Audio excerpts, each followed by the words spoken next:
Whether we want to realize it or not, what drives most people today is social media. How many likes you can get, how many followers you can get.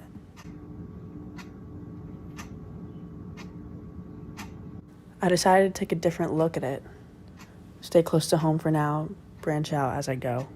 And today I'm interviewing Roxy Gillotte from San Clemente, California, through her perspective on how it affects women in the film industry and herself. Hi, my name is Roxy Gillotte, and I am currently going to the film program at Saddleback. I wanted to get into the film industry because I've always been a creative person, and film, since it's such a visual thing, it really appealed to me.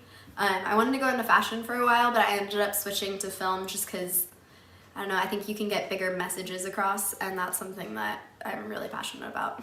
Do you think social media has helped women feel more comfortable to get into the film industry, or vice versa?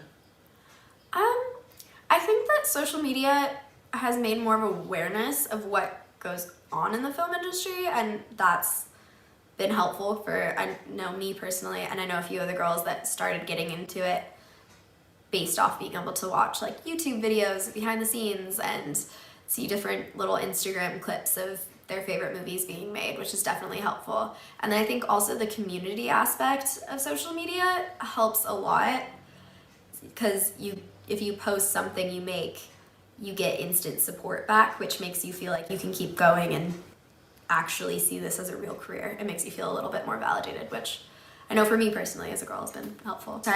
I wanted to go into production design when I first got into film because I was like, I need to think practically.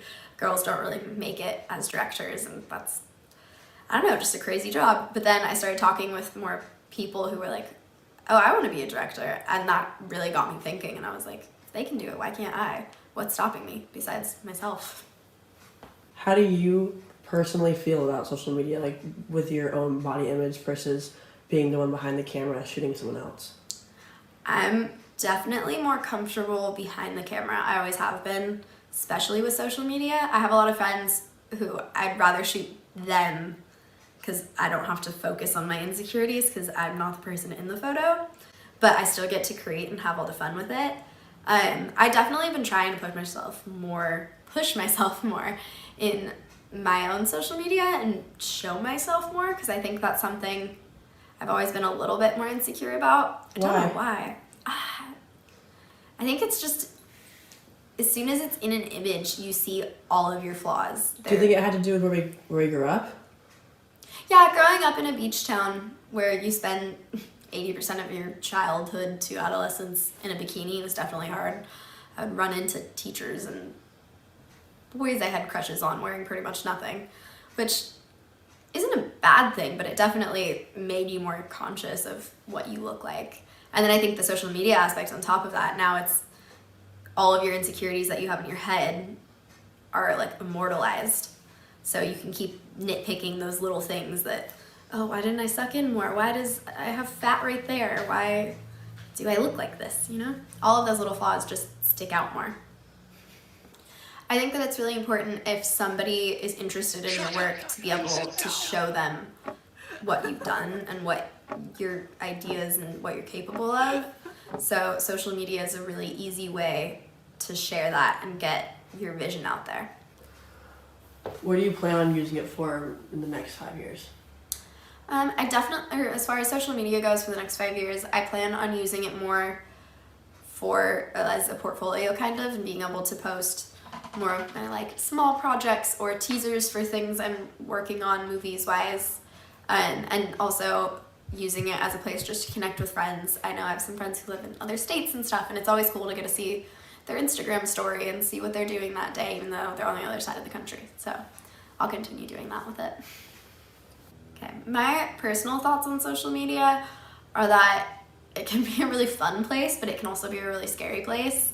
I think that if you're getting just the good stuff out of it, if you're sharing with friends and family, getting to see a little bit of someone's life, getting inspiration from your favorite celebrity or author, writer, I don't know, whoever, it's really fun.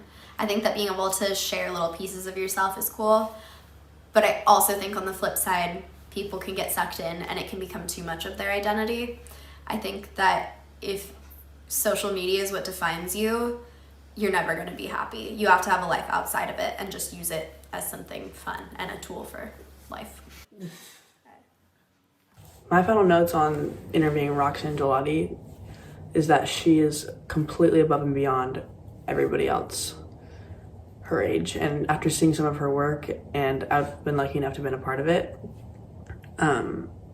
it's insane to think how she can use social media to her advantage and recognize how much it can help her in her career rather than diminish her self-viewing. But it's going to be really, really, really interesting once I interview other girls and other women that are around her same age but don't have the same drive and determination as she does to be the best and really make a name for herself in the film industry. So we'll see.